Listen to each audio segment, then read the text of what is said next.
मुंबईतून मुंबईमध्ये आतापर्यंत केवळ 30%च नालेसफाई झालेली आहे। अजूनही 80% नालेसफाई अपूर्ण आहे। 20% नालेसफाई झालेली आहे। 80% नालेसफाई अजूनही अपूर्ण आहे। पावसाळा तोंडावरती आलाय।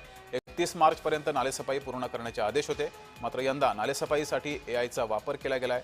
तरी सुद्धा 80% नालेसफाई अद्यापही बाकी आहे। आढावा घेतला आमचे प्रतिनिधी महेंद्र जोईल यांनी, पाहूया। फेब्रुवारीच्या अखेरीस सुरुवारी नालेसफाई अजून सुरू झालेली नाहीये असंच म्हटलं पाहिजे आपल्याला, कारण मुंबईतले जे नालेसफाई आहेत ती बहुतांश फेब्रुवारीच्या अखेरीस सुरुवात होते। मात्र मार्च एप्रिल या महिन्यातही ती नालेसफाई पूर्ण झाल्याचं पाहायला मिळत नाहीये, कारण आता आपण आहोत बांद्रा या ठिकाणी। बांद्र्यातील बीकेसी या ठिकाणी हा नाला आहे। या नाल्यामध्ये आपण पाहू शकतो की मोठ्या प्रमाणात तो नाल्यात कचऱ्याचा ढीग आहेत ते दिसून येत आहेत। या इथे पाहायला गेलं तर पावसाळ्यात मोठ्या प्रमाणात या ठिकाणी पाणी साचून मुंबईची तुंबई होण्यासारखी परिस्थिती निर्माण होऊ शकते।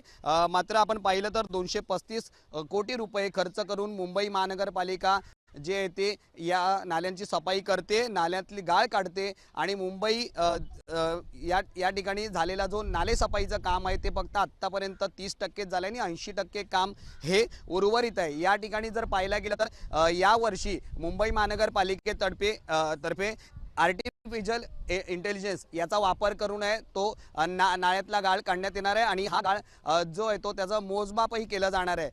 आत्तापर्यंत जर पाहिलं गेलं तर 31 मे पर्यंतची जी डेडलाईन आहे तो वेळ आहे, त्यापर्यंत नालेसफाई करून देण्याचे आदेश आहेत ते मुंबई महानगरपालिकेचे आयुक्त भूषण गगराणी यांनी दिले आहेत। त्यामुळे काल जर आपण पाहिलं असेल तर भूषण गगराणी यांनी स्वतः जे आहे ती नालेसफाईची पाहणी केली आणि यातले जे ते 31 मे पर्यंत नालेसफाई पूर्ण व्हावी असे निर्देश आहेत ते या जे ते कंत्राटदारांना दिले गेले आहेत। जय महाराष्ट्र वृत्तवाहिनी या नालेसफाईचं जे ते आढावा घेत आहे आणि ही नालेसफाई किती झाली आहे याबाबत जाणून घेण्याचा प्रयत्न केला।